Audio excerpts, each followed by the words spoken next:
অনেককাল আগের কথা।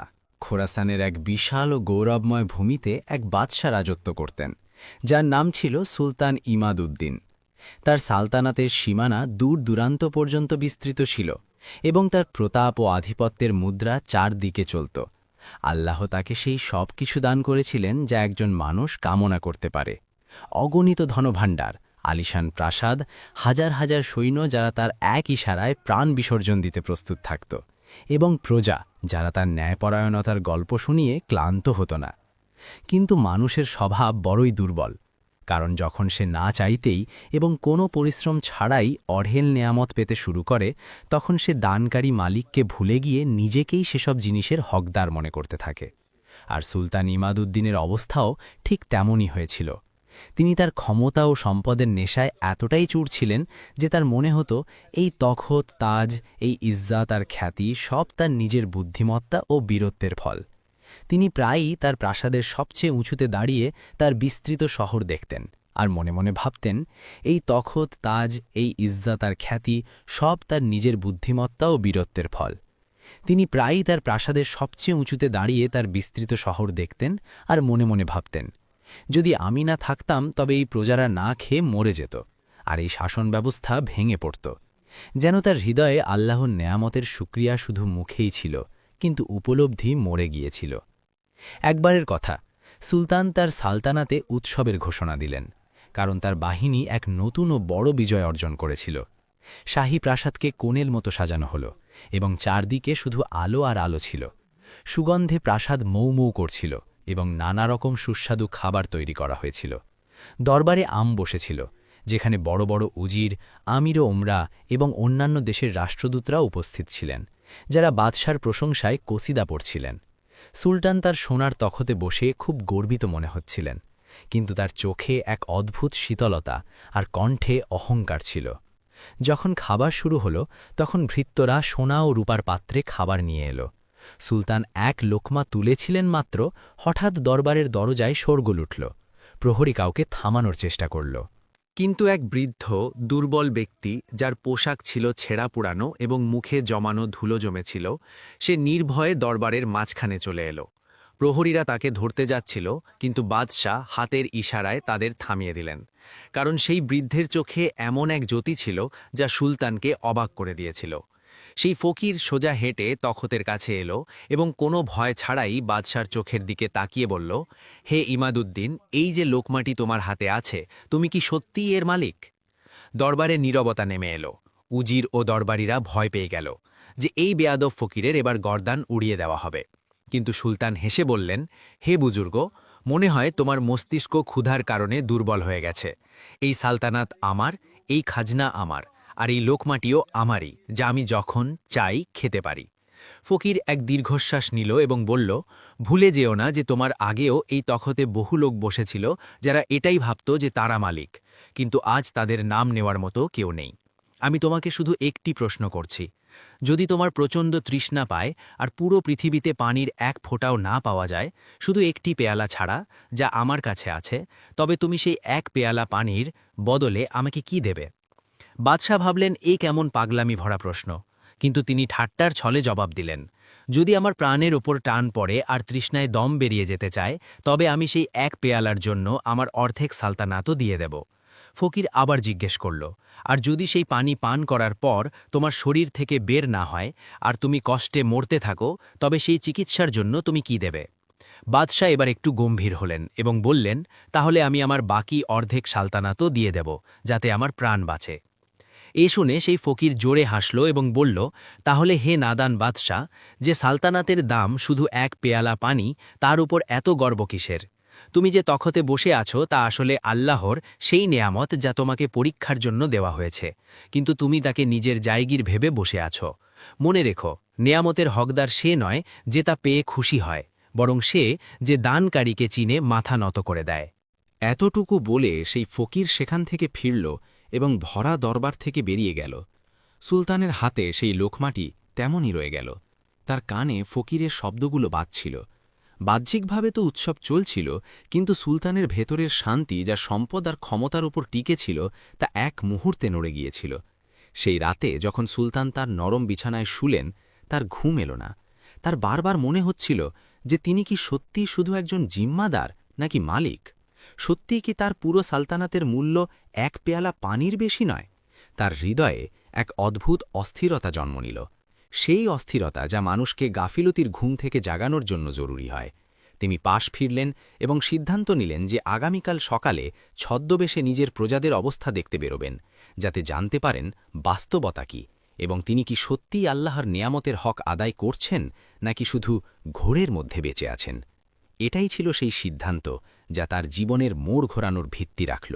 আর পরের দিন সূর্য উঠার আগে সুলতান তার প্রাসাদের পেছনের দরজা দিয়ে এক সাধারণ মুসাফিরের পোশাকে বেরিয়ে পড়লেন অজানা পথের দিকে, যেখানে ভাগ্য তার এক নতুন পরীক্ষা নেওয়ার জন্য প্রস্তুত দাঁড়িয়েছিল। সুলতান ইমাদউদ্দিন শাহী পোশাক খুলে সাধারণ কাপড় পরে নিয়েছিলেন এবং শহরের উঁচু দেওয়ালগুলো পেছনে ফেলে অজানা রাস্তায় চলতে শুরু করেছিলেন। সকালের ঠান্ডা বাতাস ধীরে ধীরে গরম হতে শুরু করেছিল এবং যেমন যেমন সূর্য আকাশে উঁচুতে উঠল, জমির তাপ বাড়তে থাকল।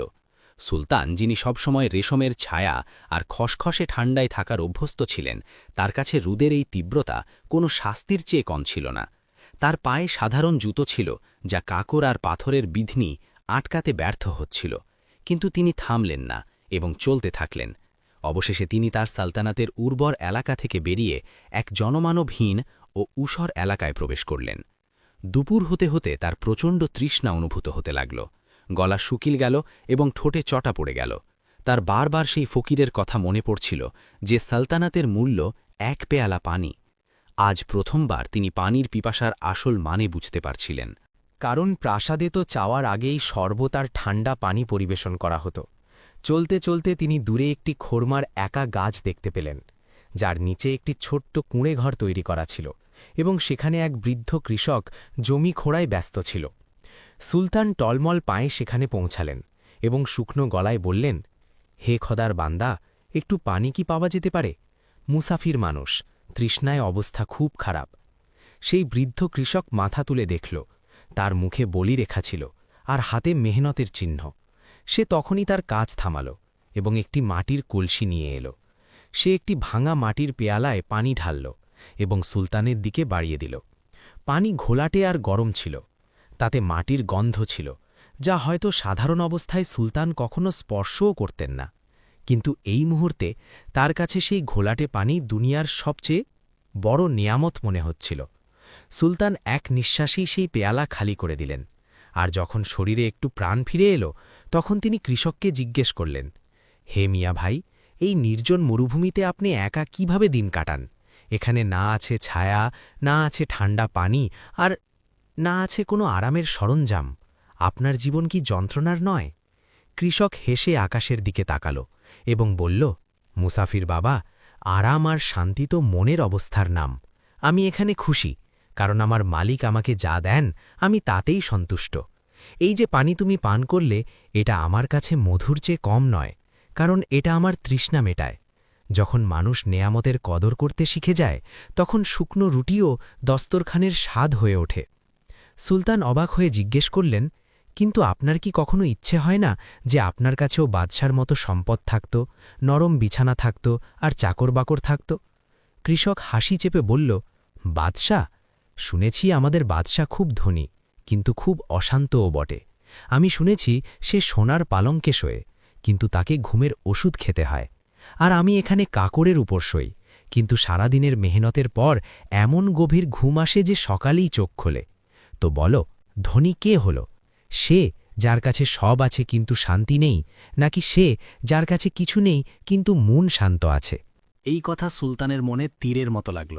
তিনি সেখান থেকে উঠে দাঁড়ালেন, কারণ তিনি লজ্জা অনুভব করতে শুরু করেছিলেন যে এক সাধারণ কৃষকের কাছে সেই সম্পদ আছে যা তার খজনাতেও নেই, অর্থাৎ সবর আর শুকরিয়ার সম্পদ।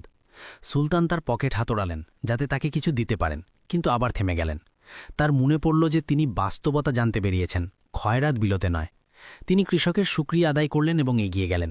সন্ধ্যার অন্ধকার ছড়িয়ে পড়ছিল এবং জঙ্গলের ভয়ানক শব্দ আসতে শুরু করেছিল। সুলতান, যিনি সবসময় প্রহরীদের ঘেরাওয়ে থাকতেন, এখন একা ছিলেন এবং তার নিজের প্রাণের ভয় হতে লাগল। তিনি উপলব্ধি করলেন যে তার ক্ষমতা শুধু তার প্রাসাদের 4 দেওয়ালের মধ্যেই সীমাবদ্ধ ছিল। এখানে প্রকৃতির নিয়মে তিনিও এক সাধারণ দুর্বল মানুষ ছিলেন। রাস্তায় তার অনেকবার হোঁচট লাগল, কাপড় ছিঁড়ে গেল এবং শরীর জখমে চূর হয়ে গেল, কিন্তু তিনি চলতে থাকলেন। অবশেষে তিনি দূরে কোথাও আগুন জ্বলতে দেখলেন। আশার এক কিরণ জাগল যে হয়তো সেখানে কোনো বসতি আছে বা কোনো কাফেলা। যখন তিনি কাছে পৌঁছালেন তখন দেখলেন যে কিছু লোক আগুনের চারপাশে বসে আছে এবং তাদের মুখে আতঙ্ক ফুটেছিল। এরা কোনো সাধারণ মুসাফির নয়, বরং ডাকাতদের এক দল মনে হচ্ছিল, যারা লুটতরাজের পর সেখানে বিশ্রাম করছিল। সুলতান লুকানোর চেষ্টা করলেন, কিন্তু এক ডাকাতের নজর তার উপর পড়ে গেল এবং সে হাঁক দিল, কে ওখানে? বাইরে আয়, নইলে তীরে ঝাঁঝরা করে দেব। সুলতান বাধ্য হয়ে বাইরে এলেন। সেই সময় তার অবস্থা কোনো ভিখারির মতো ছিল। সর্দার তাকে উপর থেকে নিচ পর্যন্ত দেখল এবং বলল, মনে হয় কপাল খারাপ তোর যে এখানে এসে পড়েছিস। আমাদের কাছে খাবার শেষ হয়ে গেছে, আর তুই দেখতে হৃষ্টপুষ্টই মনে হচ্ছিস। যদি চাস যে তোর প্রাণ বেঁচে যাক, তবে আমাদের সেবা কর আর আমাদের জন্য পানি ও কাঠ জোগাড় কর। সুলতান, যার হুকুম দেওয়ার অভ্যাস ছিল, আজ তাকে হুকুম মানতে হচ্ছিল। তিনি অস্বীকার করার কথা ভাবলেন, কিন্তু তার উপলব্ধি হল যে এখানে তার বাদশাহী কোনো অস্তিত্ব নেই। এখানে শক্তিশালী সে, যার কাছে অস্ত্র আছে। সুতরাং নিজের অহংকার ধূলিসাৎ করে তিনি কাজ কুড়াতে লাগলেন। সেই রাতে সুলতান নিজের চোখে মানবতার সেই রূপ দেখলেন যা তিনি কখনো ভাবেননি। তিনি ভাবতে লাগলেন যে আল্লাহ তাকে বাদশা বানিয়েছিলেন যাতে তিনি এদের মতো জালেমদের হাত থেকে দুর্বলদের বাঁচান। কিন্তু তিনি তো নিজের উৎসবেই মগ্ন ছিলেন। তার নিজের গাফিলতির ওপর কান্না পেতে লাগল, এবং সেখানে আগুনের আলায় ভয় আর ক্ষুধার মাঝে বসে সুলতান আকাশের দিকে তাকালেন এবং মনে মনে বললেন, হে আমার রব, আমাকে মাফ করে দাও। আমি সত্যিই পথভ্রষ্ট হয়েছিলাম। আজ আমি জানলাম যে তোমার দেওয়া ইজ্জত কেড়ে নেওয়া হলে মানুষ কতটা অসহায় হয়ে যায়। এখনও তিনি এসব চিন্তায় মগ্ন ছিলেন, হঠাৎ জঙ্গলে ঘোড়ার সঙ্গীত, খুরের শব্দ প্রতিধ্বনিত হল এবং ডাকাতদের মধ্যে চঞ্চলতা শুরু হল। ঘোড়ার খুরের শব্দ কাছে আসতে থাকল এবং ডাকাতদের সর্দার ঘাবড়ে গিয়ে এদিক ওদিক তাকাল। এখনও তারা সামলে উঠতে পারেনি, হঠাৎ মশালের আলায় চকচকে তলোয়ার নিয়ে ঘোড়সওয়ারদের এক দল সেখানে এসে পৌঁছাল। এরা কোনো শাহী ফৌজ ছিল না, বরং সওদাগরদের এক বড় কাফেলা ছিল, যাদের নিজেদের রক্ষীবাহিনী সাথে ছিল। ডাকাতরা যখন দেখল যে পাল্লা ভারী, তখন তারা অন্ধকারের সুযোগ নিয়ে জঙ্গলের গভীরে পালিয়ে গেল এবং সুলতানকে সেখানে একা ফেলে গেল। সুলতান, যিনি ভয় আর আতঙ্কে কাঁপছিলেন, তার মনে হল হয়তো মৃত্যু টলে গেছে। কাফেলা সর্দার, যিনি একজন সাদা দাড়িওয়ালা গাম্ভীর্যপূর্ণ বৃদ্ধ ছিলেন এবং যার নাম খাজা হাবিব ছিল, তিনি ঘোড়া থেকে নেমে সুলতানকে মাটি থেকে তুললেন এবং জিজ্ঞেস করলেন, হে মুসাফির, সব ঠিক আছে তো? মনে হয় এই দস্যুরা তোমাকে খুব কষ্ট দিয়েছে। সুলতানের অবস্থা এতটাই শোচনীয় ছিল যে কেউ তাকে চিনতে পারল না। সবাই এটাই ভাবল যে এ কোনো গরিব মজুর বা পথ হারানো পথিক। সুলতান লজ্জা আর ক্লান্তিতে চূর হয়ে শুধু মাথা নেড়ে দিলেন। খাজা হাবিব তার খাদেমকে ইশারা করলেন যাতে এই ব্যক্তিকে পানি ও খাবার দেওয়া হয় এবং নিজের সাথে সওয়ারিতে বসিয়ে নেওয়া হয়। কাফেলা আবার রওনা হল এবং সুলতান, যিনি কাল পর্যন্ত রেশমের গদিতে সফর করতেন, আজ এক উটের শক্ত পিঠে বসে দোল খাচ্ছিলেন। পথে সুলতান দেখলেন যে খাজা হাবিব এত ধনী সওদাগার হওয়া সত্ত্বেও তার গোলাম ও চাকরদের সাথে বসে সেই শুকনো রুটি খাচ্ছিলেন যা সবার ভাগে এসেছিল। এমনকি যখন পানি পানের পালা এলো, তখন সেই বুজুর্গ ব্যক্তি আগে পেয়ালা তার নগণ্য চাকরকে দিলেন আর নিজে শেষে পান করলেন। এই দৃশ্য সুলতানের জন্য নতুন ছিল, কারণ তিনি তো এটাই শিখেছিলেন যে সবচেয়ে প্রথম এবং সেরা অংশ বাদশার হয়। থাকতে না পেরে সুলতান নিচু গলায় জিজ্ঞেস করলেন, হে বুজুর্গ, আপনি এই কাফেলার মালিক, আপনার কাছে এত সম্পদ আছে, তবু আপনি এই সাধারণ চাকরদের মতো ব্যবহার কেন করছেন? আপনার হক তো এদের সবার চেয়ে বেশি। খাজা হাবিব হেসে সুলতানের কাঁধে হাত রাখলেন এবং এমন একটি কথা বললেন যা সুলতানের হৃদয়ের বন্ধ দরজায় কড়া নাড়ল। তিনি বললেন, বেটা, আল্লাহ আমাকে এই সম্পদ আর সর্দারি এই জন্য দেননি যে আমি নিজেকে এদের চেয়ে বড় ভাবি, বরং এই জন্য দিয়েছেন যাতে আমি এদের সেবা করতে পারি। মনে রাখবে, আসল সর্দার সে যে তার প্রজাদের খাদেম হয়। যদি আমি এদের ক্ষুধা আর তৃষ্ণা অনুভব না করি, তবে কেয়ামতের দিন আমার রবকে কি মুখ দেখাব? নেয়ামতের শুকরিয়া এটা নয় যে তাকে সিন্ধুকে বন্ধ করে রাখো, বরং এটা যে তাকে আল্লাহর বান্দাদের ওপর খরচ করো। এ শুনে সুলতানের মাথা লজ্জায় নিচু হয়ে গেল। তার মনে পড়ল কিভাবে তিনি প্রাসাদে ভোজ উড়াচ্ছিলেন যখন তার দরজায় ক্ষুধার্ত মানুষ দাঁড়িয়েছিল। সফর চলতে থাকল এবং পরের দিন দুপুরের সময় এই কাফেলা একটি ছোট বস্তিতে থামল, যাতে কিছুক্ষণ বিশ্রাম নেওয়া যায়। এই বস্তি সুলতানেরই সালতানাতের অংশ ছিল, কিন্তু এখানকার অবস্থা দেখে সুলতানের গায়ের লোম খাড়া হয়ে গেল। চারদিকে হাহাকার ছিল, ঘরবাড়ি ভাঙাচোরা ছিল এবং মানুষ হাড়ের কঙ্কাল মনে হচ্ছিল। বস্তির মাঝখানে একটি চত্বরে কিছু সরকারি সিপাহী দাঁড়িয়েছিল, যারা গরিব কৃষকদের থেকে জোর করে শস্য আর টাকা কেড়ে নিচ্ছিল। এক বৃদ্ধা তার সন্তানদের লুকিয়ে কাঁদছিল আর আর্তনাদ করছিল, খোদার কসম, আমাদের কাছে খাওয়ার মতো কিছু বাকি নেই, দয়া করো। কিন্তু সিপাহী তাকে ধাক্কা দিল এবং বলল, শাহী ফরমান, বাদশাহ সালামতের উৎসবের খরচ মেটানোর জন্য কর দিতেই হবে। সুলতান ছদ্মবেশে ভিড়ের মধ্যে দাঁড়িয়ে এসব দেখছিলেন। তার কানে সেই শব্দগুলো সীসার মতো গলে প্রবেশ করতে লাগল, যখন সেই বৃদ্ধা আকাশের দিকে হাত তুলে বদদোয়া দিল, হে আল্লাহ, এই বাদশাহ ইমাদুদ্দিনকে ধ্বংস করে দাও, যে আমাদের না খাইয়ে মেরেছে। যেমন আমরা তড়পাচ্ছি, সেও যেন এক এক দানার জন্য তড়পায়। নিজেরই প্রজার মুখ থেকে নিজের জন্য বদদোয়া শুনে সুলতানের পায়ের নিচের মাটি সরে গেল। তার মনে হল যেন কেউ তার কলিজা বের করে নিয়েছে। তিনি চিৎকার করে বলতে চাইলেন যে আমি সেই হতবাগা বাদশা, আমাকে থামিও না, আমি তোমাদের অপরাধী।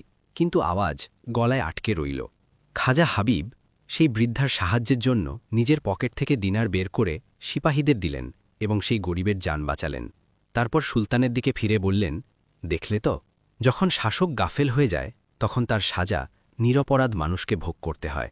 শুনেছি এখানকার বাদশা নিজের প্রাসাদে মত্ত আছে, আর তার খবরই নেই যে তার নামে তার কর্মচারীরা কি জুলুম চালাচ্ছে। আল্লাহ এমন বাদশাহী থেকে রক্ষা করুন যেখানে সৃষ্টিতে খোদা সন্তুষ্ট নন। সুলতানের চোখ থেকে অঝরে পানি পড়তে লাগল। তিনি এখন বুঝতে পারছিলেন যে সেই ফকির আসলে কি বলতে চেয়েছিলেন। তার নেয়ামত অর্থাৎ সালতানাত তার জন্য রহমত নয়, বরং জহমত হারিয়ে গিয়েছিল, কারণ তিনি তার হক আদায় করেননি। সুলতান সেখান থেকে দৌড়ে বস্তির এক প্রান্তে এক শুকনো কুয়োর পাড়ে বসে ডুকরে কাঁদতে লাগলেন। তার গর্ব, তার অহংকার সব মাটিতে মিশে গিয়েছিল। এখন তিনি সুলতান ইমাদুদ্দিন ছিলেন না, তিনি ছিলেন শুধু এক গুনাহগার মানুষ যে নিজের কৃতকর্মের জন্য অনুতাপ্ত। তখনই তার কাছে সেই খাজা হাবিব এলেন এবং অবাক হয়ে জিজ্ঞেস করলেন, হে যুবক, তুমি এত কেন কাঁদছ?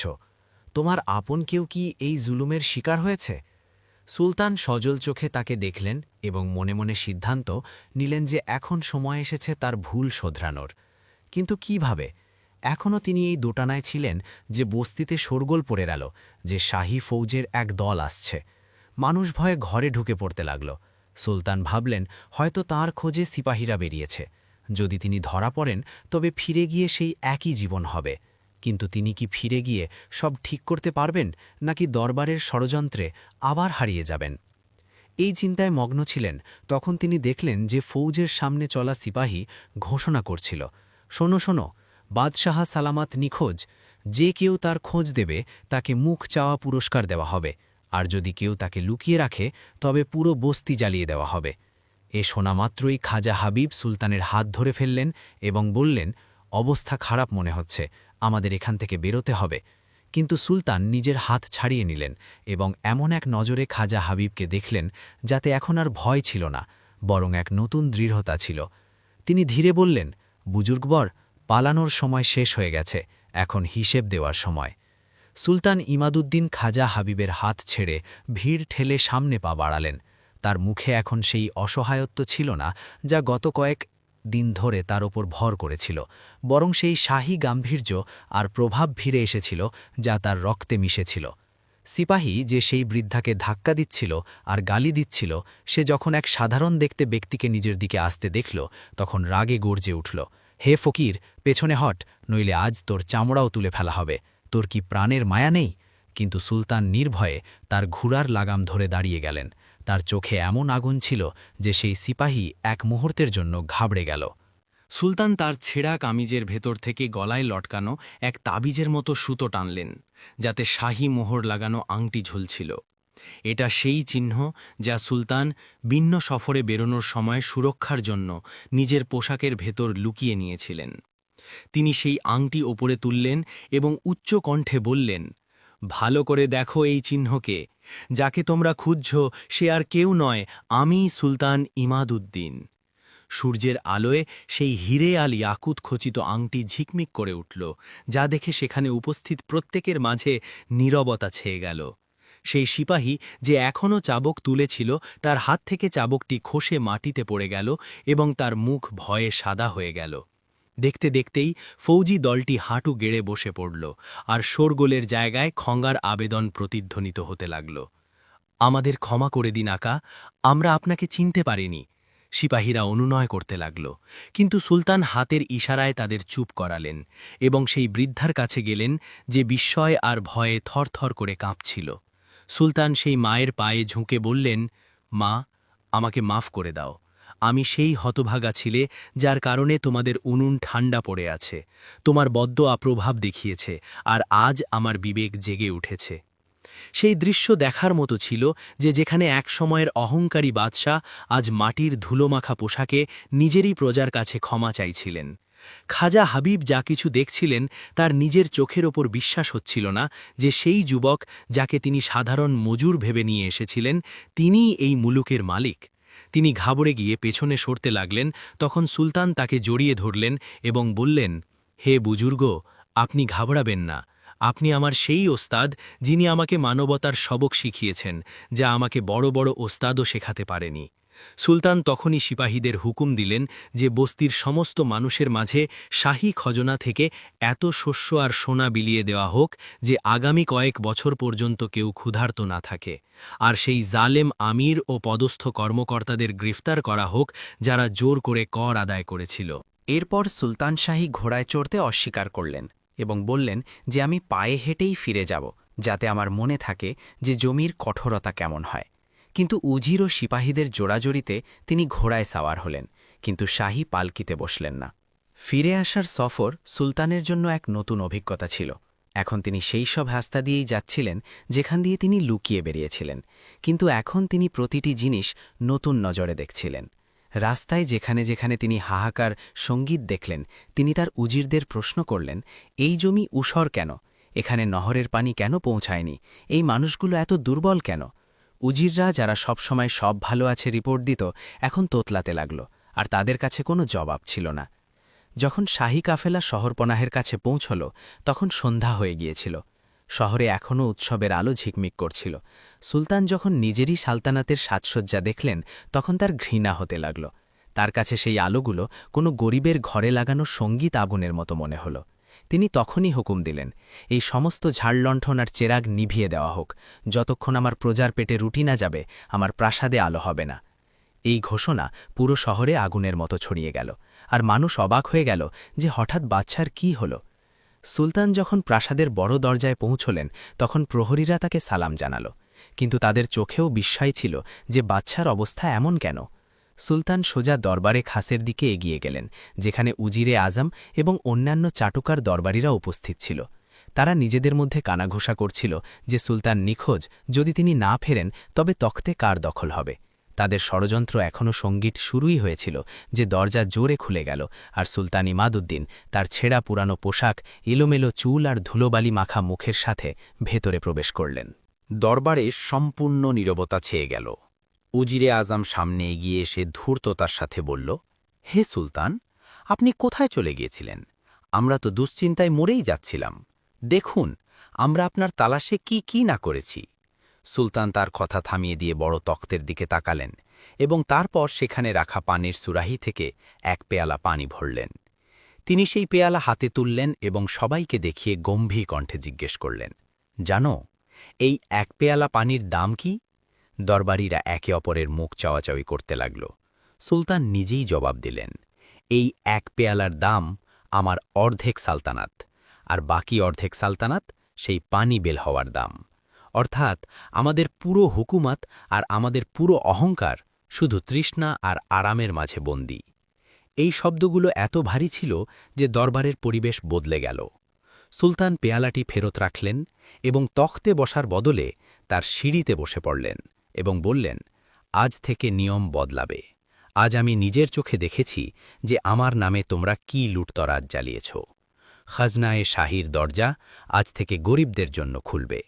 আর শুনে রাখো উজিরে আজম, আমি সেই বস্তিতে তোমার পাঠানো সিপাহীদের জুলম দেখেছি। যদি আগামীকাল সকালের মধ্যে প্রতিটি গরিবের ঘরে শস্য না পৌঁছায়, তবে তোমার শিরচ্ছেদ করা হবে। উজিরে আজমের ঘাম ছুটতে লাগল এবং সে হাঁটু গেড়ে ক্ষমা চাইতে লাগল। সুলতান তাকে সরিয়ে দিয়ে বললেন, ক্ষমা আমার কাছে নয়, সেই সব মানুষের কাছে চাও যাদের হক তুমি মেরেছ। সেই রাতে প্রাসাদে উৎসব হল না, না বাজনা বাজল, না নাচ গান হল, বরং সুলতান সারা রাত জেগে গত কয়েক বছরের হিসাব নিকাশ নিজে যাচাই করলেন।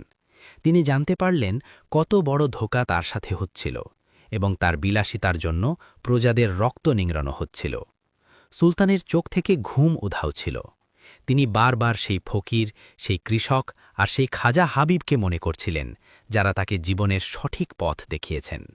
কিন্তু আসল পরীক্ষা এখনও বাকি ছিল, কারণ মন্দের শিকড় খুব গভীর ছিল এবং প্রাসাদের ভেতরেই কিছু এমন শত্রু উপস্থিত ছিল যারা সুলতানের এই নতুন রূপে খুশি ছিল না। তাদের মনে হচ্ছিল যদি বাদশাহ দরবেশ হয়ে যান তবে তাদের আমোদ প্রমোদ শেষ হয়ে যাবে। তাই অন্ধকারের কোণগুলোতে এক নতুন এবং বিপজ্জনক ষড়যন্ত্র তৈরি হতে লাগল। এমন এক ষড়যন্ত্র যা সুলতানকে না শুধু তখত থেকে বরং জীবন থেকেও বঞ্চিত করতে পারত। সুলতান এখনও এই অভ্যন্তরীণ বিপদগুলো সম্পর্কে বেখবর ছিলেন। তিনি শুধু তার তওবা আর সংশোধনের আবেগে ডুবেছিলেন। তিনি সকাল হওয়ার আগেই ঘোষণা করালেন যে কাল দরবারে আম বসবে, যাতে প্রতিটি ছোট বড় মানুষ কোনো বাধা ছাড়াই নিজের ফরিয়াদ নিয়ে আসতে পারবে। এই ঘোষণা শুনে শহরের ধনী মহলে খলবলি শুরু হয়ে গেল, যখন গরিবদের হৃদয়ে আশার এক নতুন কিরণ জেগে উঠল। কিন্তু সুলতান কি সেই শক্তিশালী শত্রুদের মোকাবিলা করতে পারবেন, যারা তার নিজেরই প্রাসাদের সাপের মতো লুকিয়েছিল? রাতের নিস্তব্ধতা গভীর হয়েছিল এবং পুরো শহর শান্তির ঘুমে বিভোর ছিল।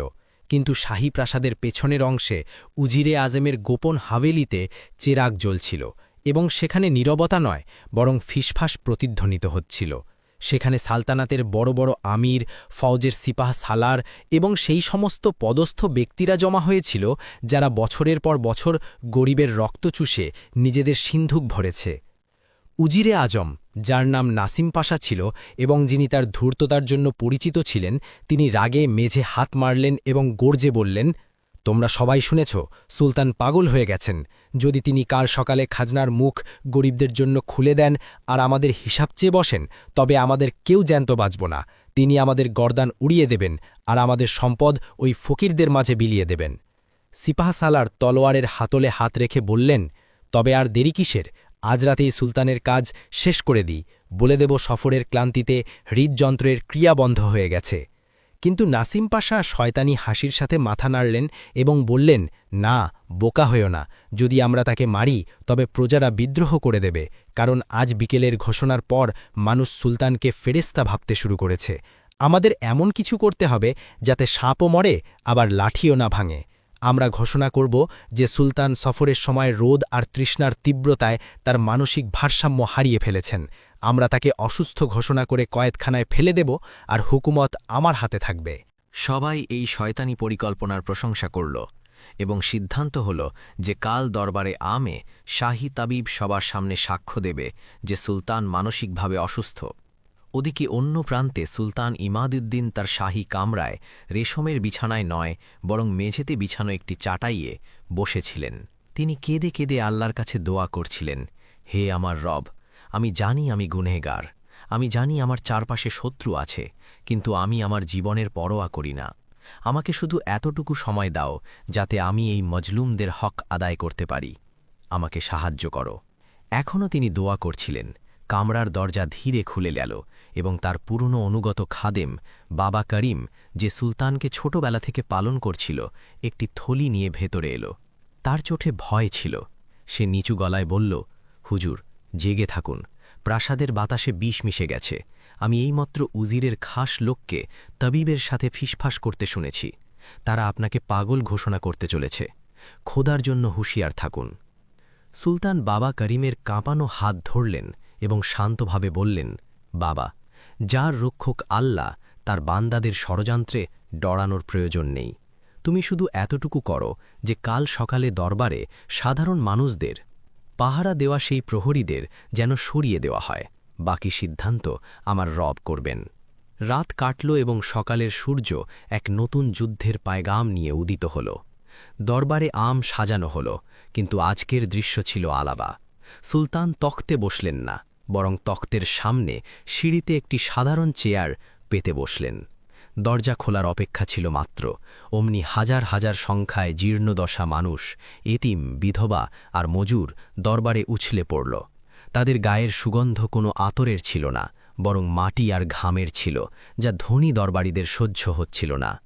উজিরে আজম নাসিম পাশা সামনে এগিয়ে সুলতানকে সালাম করল এবং খুব দরদি কণ্ঠে বলল, সুলতান সালামাত, আপনার মুখে এখনও সফরের ক্লান্তি লেগে আছে। আপনি কাল থেকে কিছু খাননি। তবিব বলছে যে আপনার বিশ্রামের খুব প্রয়োজন। এই প্রজাদের কথা তো আমরা পরেও শুনে নেব। সুলতান উজিরের ওপর এক তীক্ষ্ণ নজর দিলেন এবং উচ্চস্বরে বললেন, আমার বিশ্রাম আমার প্রজাদের শান্তিতে নিহিত আছে। আজ হিসাব হবে। সুলতান প্রথম আরজি শোনার জন্য হাত বাড়ালেন মাত্র অমনি শাহী সঙ্গীত, তবিব যাকে আগে থেকেই শিখিয়ে রাখা হয়েছিল, ঘাবড়ে গিয়ে সামনে এলো এবং বলল, বেয়াদবি মাফ করবেন, কিন্তু আপনার অবস্থা ভালো নয়। রোদের কারণে আপনার মাথায় প্রভাব পড়েছে। আপনি যে সিদ্ধান্ত নিচ্ছেন তা সজ্ঞানে নিচ্ছেন না। দেখুন, আপনি তখত ছেড়ে মাটিতে বসে আছেন। এটা পাগলপনোর লক্ষণ। উজির তখনই তাতে তাল মেলাল এবং দরবারীদের দিকে তাকিয়ে বলল, দেখেছেন আপনারা, আমাদের সুলতানের শরীর ভালো নেই, তাই আজকের দরবার মুলতুবি করা হচ্ছে। ওকে আরামগাহে নিয়ে যাও। সিপাহীরা সামনে এগোতে লাগল যাতে সুলতানকে ধরতে পারে। জনগণের মাঝে অস্থিরতা ছড়িয়ে পড়ল। মানুষ বুঝতে পারছিল না কি হচ্ছে। তখনই সুলতান নিজের জায়গা থেকে উঠে দাঁড়ালেন। তার মুখে এমন তেজ ছিল যে সিপাহীরা সেখানেই জমে গেল। সুলতান তবিবের চোখের দিকে তাকিয়ে জিজ্ঞেস করলেন, যদি তখত ছেড়ে গরিবদের মাঝে বসা পাগলপনো হয়, তবে সেই লোকগুলো কারা যারা এই গরিবদের হক মেরে সোনার পালঙ্কে শোয়ে? তারা কি বুদ্ধিমান? তবিব তোতলাতে লাগল। সুলতান আবার উজিরের দিকে ফিরলেন এবং হেসে বললেন, নাসিম পাশা, তুমি বলছ আমি অসুস্থ। ঠিক আছে, যদি আমি অসুস্থ হই তবে ওষুধের প্রয়োজন আমার, কিন্তু যদি আমি সুস্থ হই তবে চিকিৎসার প্রয়োজন এই শাসন ব্যবস্থার। উজির ধূর্ততার আশ্রয় নিয়ে একটি সোনার পেয়ালা তুলল, যাতে বিশেষ শরবত ছিল, এবং বলল, হুজুরের অসুস্থতার প্রমাণ এটাই। আগে আপনি এই ঠান্ডা শরবত পান করে নিন, যাতে মাথার গরম দূর হয়। তারপর আমরা কথা বলব। সুলতান জানতেন যে ওই শরবতে অজ্ঞান করার ওষুধ বা বিষ মেশানো থাকতে পারে। দরবারে নীরবতা নেমে এলো। প্রতিটি চোখ সুলতানের ওপর ছিল। সুলতান সেই পেয়ালা উজিরের হাত থেকে নিলেন। উজিরের মুখে জয়ের ঝিলিক দেখা দিল, কিন্তু পরের মুহূর্তেই সুলতান সেই পেয়ালা নিজের ঠোঁটে ছোঁয়ানোর বদলে আবার উজিরের দিকে বাড়িয়ে দিলেন এবং বললেন, উজির মহোদয়, আপনি আমাদের সবচেয়ে অনুগত খাদেম। আমাদের আগে প্রতিটি জিনিস চেখে দেখা আপনার দায়িত্ব। যদি এতে শেফা থাকে তবে আগে আপনি পান করুন, যাতে আমাদের সান্ত্বনা হয়। উজিরের মুখ ফ্যাকাশে হয়ে গেল। তার হাত কাঁপতে লাগল। সে পান করতে অস্বীকার করতে লাগল। সুলতানের কণ্ঠ গর্জে উঠল, পান করো এটা। যদি তোমার মনে চোর না থাকে তবে পান করো। দরবারে উপস্থিত মানুষ এখন বুঝে গিয়েছিল যে ডাল মে কুছ কালা হ্যায়। উজির ঘাবড়ে গিয়ে পেয়ালা ফেলে দিল। সেটা মেঝেতে পড়তেই ভেঙে গেল এবং দেখতে দেখতে সেই পড়ে যাওয়া শরবতের ওপর মাছি পড়ে মরতে লাগল। এই দৃশ্য দেখে জনগণের মাঝে রাগের লহর বয়ে গেল। সুলতান সেখানে উপস্থিত লোকেদের উদ্দেশ্যে ভাষণ দিলেন, দেখে নাও, এটা সেই বিষ যা এরা আমাকে পান করাতে চেয়েছিল, যাতে তোমাদের হক দাবিয়ে রাখা যায়। সুলতান যখন এটা বলছিলেন তখনই উজির শেষ চাল চালল। সে চিৎকার করে বলল, ধরো এই পাগল লোকটিকে, ও মিথ্যে বলছে। এবং তার ইশারায় লুকিয়ে রাখা অস্ত্রধারী বাকি সিপাহীরা বেরিয়ে এলো, যারা তলোয়ার নিয়ে সুলতানের দিকে ধেয়ে এলো। সুলতান একেবারে নিরস্ত্র ছিলেন, তার কাছে কোনো অস্ত্র ছিল না। কিন্তু সেই সময় এক অদ্ভুত ঘটনা ঘটল। সেই গরিব জনগণ, সেই দুর্বল বৃদ্ধ আর মজুর যাদের হাতে শুধু লাঠিকার পাথর ছিল, তারা নিজেদের সুলতানকে বাঁচানোর জন্য ফৌজি সিপাহীদের সামনে দেওয়াল হয়ে দাঁড়িয়ে গেল। এক বৃদ্ধ হাঁক দিল, খবরদার, যদি কেউ আমাদের বাদশার গায়ে হাত দেয় তবে আমরা তোমাদের ইট দিয়ে ইট ভেঙে দেব। এটা ছিল সেই শক্তি যা কোনো তলোয়ারে থাকে না, ভালোবাসা আর বিশ্বাসের শক্তি। সুলতানের চোখে পানি এসে গেল যখন তিনি দেখলেন যে যাদের তিনি পোকামাকড় ভাবতেন, আজ তারাই তার ঢাল হয়ে দাঁড়িয়ে আছে। কিন্তু শত্রু শক্তিশালী ছিল এবং তাদের কাছে ধারালো তলোয়ার ছিল। পরিস্থিতি যুদ্ধের দিকে এগোচ্ছিল এবং দরবারে আম রণক্ষেত্রে পরিণত হতে যাচ্ছিল। তখনই প্রাসাদের মূল দরজায় এক প্রচণ্ড আওয়াজ হল এবং কেউ জোরে দামামা বাজাল। সবার নজর দরজার দিকে গেল। থামো গদ্দাররা, আসল ফৌজ এখনও বেঁচে আছে। খাজা হাবিব, যাকে সুলতান তার সবচেয়ে বিশ্বস্ত সিপাহাচালার হিসেবে নিয়োগ করেছিলেন, নিজের অনুগত সৈন্যদের নিয়ে দরবারে প্রবেশ করলেন। তিনি আগেই ষড়যন্ত্রের কথা জানতে পেরেছিলেন এবং অনুগত ফৌজকে প্রস্তুত করে রেখেছিলেন। এখন লড়াই সমানে সমান ছিল না, বরং সত্য আর মিথ্যার খোলা ময়দান ছিল। সুলতান এক পড়ে থাকা তলোয়ার তুলে নিলেন। প্রথমবারের মতো নিজের সালতানাতের জন্য নয়, বরং আল্লাহর ইনসাফের জন্য লড়াই করার সিদ্ধান্ত নিলেন। দরবারে যা কিছুক্ষণ আগে পর্যন্ত নিস্তব্ধ ছিল, এখন সেখানে লোহার সাথে লোহার টক্করের শব্দ আর আল্লাহু আকবার ধ্বনি প্রতিধ্বনিত হতে লাগল।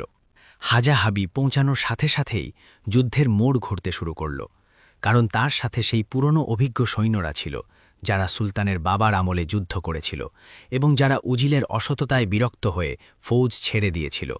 কিন্তু উজির নাসিম পাশার কাছে এখনও সংখ্যা বেশি ছিল এবং সে তার নিজস্ব দেহরক্ষীদের নিয়ে তক্তের কাছে ঘেরাও করে দাঁড়িয়েছিল।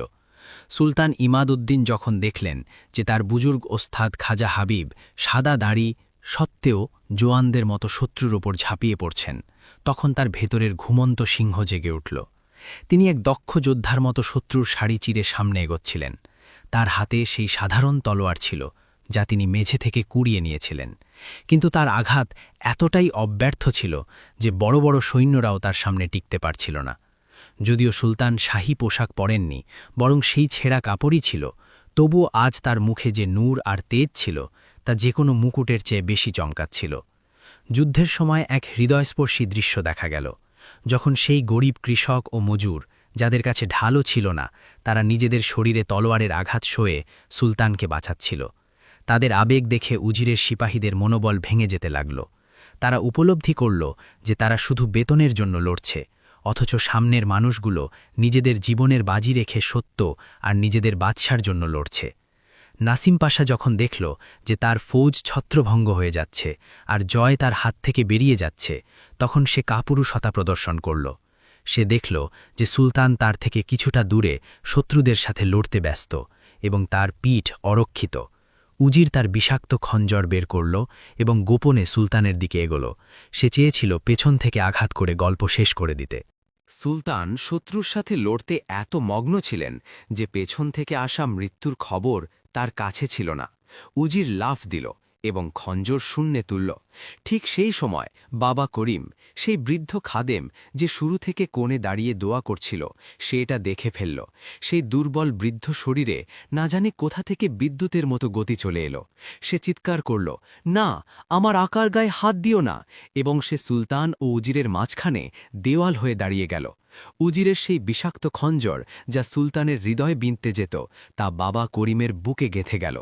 বাবা করিমের মুখ দিয়ে রক্তের ফিঙ্কি বেরোল এবং সে সুলতানের পিঠের ওপর আছড়ে পড়ল। সুলতান যখন সঙ্গীত ফিরে দেখলেন, তখন তার পায়ের নিচের মাটি সরে গেল। তিনি তক্ষুনি উজিরকে এক জোরালো লাথি মারলেন, যাতে সে দুলে গিয়ে পড়ল, এবং বাবা সঙ্গীত করিমকে নিজের কোলে তুলে নিলেন। সুলতানের চোখ থেকে অশ্রুর বন্যা বইতে লাগল। বাবা, এটা আপনি কি করলেন? আমার প্রাণের বদলে নিজের প্রাণ কেন দিলেন? সুলতান আর্তনাদ করে বললেন। বাবা করিমের মুখে মৃত্যুর পাণ্ডুরতা ছিল, কিন্তু ঠোঁটে ছিল হাসি। সে কাঁপতে কাঁপতে সঙ্গীত সুলতানের চোখের পানি মুছে দিল এবং ক্ষীণ কণ্ঠে বলল, বেটা, আমি এক নগণ্য গোলাম, আমার প্রাণের কি দাম? কিন্তু তোমাকে বেঁচে থাকতে হবে, কারণ তুমি এখন আর সেই বাদশা নও যে শুধু হুকুম দিত। এখন তুমি সেই বাবা হয়ে গেছ যে তার প্রজাদের ব্যথা বোঝে। আমার কোরবানি বিফলে সঙ্গীত যেতে দিও না, ইনসাফ করো, সবার সাথে ইনসাফ করো। এবং এই কথাগুলোর সাথেই সেই বিশ্বস্ত মানুষটি সুলতানের কোলে শেষ নিঃশ্বাস ত্যাগ করল। বাবা করিমের শাহাদাত সুলতানের ভেতরে এমন আগুন জ্বালিয়ে দিল যে এখন তিনি থামার ছিলেন না। তিনি বাবার সঙ্গীত মাথা ধীরে মাটিতে রাখলেন এবং উঠে দাঁড়ালেন। এখন তার চোখে পানি নয়, বরং আগুনের অঙ্গার ছিল। তিনি উচ্চস্বরে গর্জে উঠলেন, নাসিম পাশা, তোর মৃত্যু আজ আমার হাতে লেখা আছে। সুলতান তলোয়ার তুললেন এবং সোজা উজিরের দিকে ধেয়ে গেলেন। উজির সামলে নেওয়ার চেষ্টা করছিল মাত্র সুলতান তার ওপর বজ্র হয়ে ভেঙে পড়লেন। দুজনের মাঝে প্রচণ্ড লড়াই হল, কিন্তু আজ সুলতানের প্রতিটি আঘাতে সত্যের শক্তি ছিল। অবশেষে সুলতান এক ঝটকায় উজিরের তলোয়ার ফেলে দিলেন। এবং তাকে গর্দান ধরে মাটিতে আছড়ে ফেললেন। সুলতানের তলোয়ারের ডগা উজিরের গলায় ছিল। পুরো দরবার থমকে গেল। সবার নিঃশ্বাস বন্ধ হয়ে গেল। উজির কাকুতি মিনতি করতে লাগল, রহম করুন বাদশাহ সালামাত, রহম করুন, আমাকে মাত করে দিন, আমি পথভ্রষ্ট হয়েছিলাম। সুলতান ঘৃণা ভরে তাকে দেখলেন এবং বললেন, রহম তাকে করা হয় যে ভুল করে, তাকে নয় যে জাতির গদ্দার হয়। তুই আমার প্রজাদের রক্ত পান করেছিস, আজ তোর হিসাব হবে। কিন্তু তারপর সুলতান থেমে গেলেন। তার খাজা হাবিবের কথা মনে পড়ল, যে শক্তির সঠিক ব্যবহার ক্ষমা করে দেওয়ায়, প্রতিশোধে নয়। কিন্তু এই ক্ষমা ব্যক্তিগত শত্রুতার হতে পারে, প্রজাদের অপরাধীর নয়। সুলতান হুকুম দিলেন, একে গ্রেফতার করো। একে আমি নিজের হাতে মারব না, বরং আইন অনুযায়ী সাজা দেওয়া হবে, যাতে দুনিয়া মনে রাখে যে গদ্দারদের পরিণাম কি হয়। উজির ও তার সাথীদের জিঞ্জিরে বেঁধে ফেলা হল। জয় অর্জিত হয়েছিল, কিন্তু প্রাসাদের মেঝে আপন আর পরেদের রক্তে লাল হয়েছিল। সুলতান জয়ের উৎসব করতে অস্বীকার করলেন। তিনি সোজা বাবা করিমের মর্তদেহের কাছে গেলেন এবং সেখানে বসে শিশুদের মতো কাঁদতে লাগলেন। খাজা হাবিব সামনে এগিয়ে সুলতানের কাঁধে হাত রাখলেন এবং বললেন, সুলতান, কাঁদবেন না। এই অশ্রু এই শহীদের অপমান। খুশি হন যে আল্লাহ আপনাকে এমন জানিসার মানুষ দিয়েছেন। আজ মন্দের হার হল আর সত্য জিতে গেল। সুলতান চোখের পানি মুছতে মুছতে বললেন, সত্য তো জিতে গেল খাজা সাহেব, কিন্তু এর দাম অনেক চড়া দিতে হল। আজ আমি উপলব্ধি করলাম যে তখ্তে বসা ফুলের বিছানা নয়, বরং কাঁটার মুকুট। সেই দিন সন্ধ্যায় যখন সূর্য ডুবল, তখন প্রাসাদে আলোকসজ্জা করা হল না, বরং বাবা করিম এবং যুদ্ধে শহীদ হওয়া অন্য গরিবদের দাফনের প্রস্তুতি নেওয়া হল। সুলতান নিজে বাবা করিমের জানাজায় কাঁদ দিলেন। এই দৃশ্য দেখে পুরো শহরের চোখ সজল ছিল। প্রথমবারের মতো প্রজারা দেখল যে তাদের বাদশাহ তাদের দুঃখে সমান শরিক। কবরস্থানে মাটি দেওয়ার পর সুলতান একটি উঁচু জায়গায় দাঁড়ালেন এবং জনতার উদ্দেশ্যে বললেন, আমি তোমাদের সবাইকে সাক্ষী রেখে আল্লাহর কাছে ওয়াদা করছি যে যতক্ষণ আমার শরীরে প্রাণ আছে, এই সালতানাত আমার নয়, তোমাদের। আজ থেকে কেউ ক্ষুধার্ত ঘুমাবে না, আজ থেকে কোনো মাজলুম কাঁদবে না। মানুষ সুলতান ইমাদউদ্দিন জিন্দাবাদ ধ্বনি দিতে লাগল, কিন্তু সুলতানের মন এখনও ভারাক্রান্ত ছিল। তিনি জানতেন যে যুদ্ধ শেষ হয়েছে, কিন্তু দায়িত্ব শুরু হয়েছে। রাত গভীর হলে যখন সবাই চলে গেল, সুলতান ফিরে তার নির্জন কামরায় এলেন। সেখানে এখনও বাবা করিমের রক্তের চিহ্ন মেঝেতে ছিল। সুলতান সেখানে বসে পড়লেন এবং ভাবতে লাগলেন যে আল্লাহর নেয়ামতের আসল শুকরিয়া এটাই যে সেই নেয়ামত হেফাজতের জন্য নিজের সবচেয়ে মূল্যবান জিনিসও কুরবানি করতে হতে পারে। এখনও তিনি গভীর চিন্তায় মগ্ন ছিলেন, তখন প্রাসাদের জানালা থেকে আসা ঠান্ডা বাতাসে এক নতুন সতেজতা অনুভব করলেন, যেন প্রকৃতি তাকে বলছিল যে অন্ধকার রাত কেটে গেছে এবং এক নতুন সকাল হতে চলেছে। জানলা দিয়ে আসা ঠান্ডা বাতাস সুলতান ইমাদউদ্দিনের মুখ ছুঁয়ে গেল এবং তাকে উপলব্ধি করালো যে রাতের অন্ধকার কেটে গেছে এবং এক নতুন আলোকিত সকালের সূচনা হয়েছে। বাবা করিমের কোরবানি আর উজিরের বিদ্রোহের পর সুলতানের জীবন পুরোপুরি বদলে গিয়েছিল। তিনি সবচেয়ে প্রথম কাজ যা করলেন তা হল নিজের শাহী খাজনার দরজা খুলে দিলেন, কিন্তু এবার লুটানোর জন্য নয়, বরং গড়ার জন্য। সুলতান প্রাসাদের আরাম আয়েশের সমস্ত জিনিস বিক্রি করে দিলেন। সোনার পাত্র গলিয়ে সেগুলো দিয়ে কৃষকদের জন্য লাঙল আর সরঞ্জাম তৈরি করা হলো। সেই রেশমি পর্দা যা কখনো প্রাসাদের শোভা ছিল, সেগুলো ছিঁড়ে এতিমখানার শিশুদের জন্য পোশাক তৈরি করা হলো। সুলতান ইমাদউদ্দিন খাজা হাবিবকে নিজের নতুন ওয়াজিরে আজম নিযুক্ত করলেন এবং সেই বৃদ্ধ কৃষককে, যে তাকে পানি খাইয়েছিল, তাকে নিজের বিশেষ উপদেষ্টাদের মধ্যে অন্তর্ভুক্ত করলেন, যাতে সে তাকে মাটির বাস্তবতার সাথে জুড়ে রাখে। সময় বয়ে গেল আর ঋতু বদলাতে থাকল। দেখতে দেখতে বহু বছর কেটে গেল এবং সুলতানের যৌবন ফুরিয়ে গেল। তার চুলে রূপালী আভা নামল এবং কোমরে হালকা ঝোঁক এলো, কিন্তু তার সালতানাত এখন আর সেই পুরনো সালতানাত রইল না, যেখানে মানুষ ভয় পেত। এখন এটি এক এমন সমৃদ্ধ রাষ্ট্রে পরিণত হয়েছিল যেখানে কোনো ঘরেই কেউ না খেয়ে ঘুমাত না, যেখানে দোকান আর ঘরে তালা লাগানো হতো না, কারণ চুরির ভয় শেষ হয়ে গিয়েছিল। সুলতান এক নতুন ব্যবস্থা কায়েম করেছিলেন, যাকে হিম্মতের শুক্রে বলতেন। তার বিশ্বাস ছিল যে আল্লাহর শুকরিয়া শুধু মুখে বলা নয়, বরং সেই নেয়ামতকে আল্লাহর বান্দাদের ওপর খরচ করাই আসল শুকরিয়া। তিনি প্রায়ই কোনো ছদ্মবেশে নয়, বরং নিজের আসল রূপে গলিতে ঘুরে বেড়াতেন, মানুষের দুঃখ কষ্ট শুনতেন এবং তাদের সাথে মাটিতে বসে খাবার খেতেন। মানুষ তাকে এখন বাদশা নয়, বরং বাবা সুলতান বলে ডাকত। একদিন যখন সুলতান খুব বৃদ্ধ হয়ে গিয়েছিলেন এবং তার মনে হতে লাগল যে এবার পরপারের ডাক আসার সময় হয়েছে, তখন তিনি তার ছেলে শাহজাদা ফয়েজকে নিজের বিছানার পাশে ডাকলেন। শাহজাদা ফয়েজ এক নেক ও সালেহ যুবক ছিল, যে নিজের বাবার কাছ থেকেই শিক্ষা পেয়েছিল।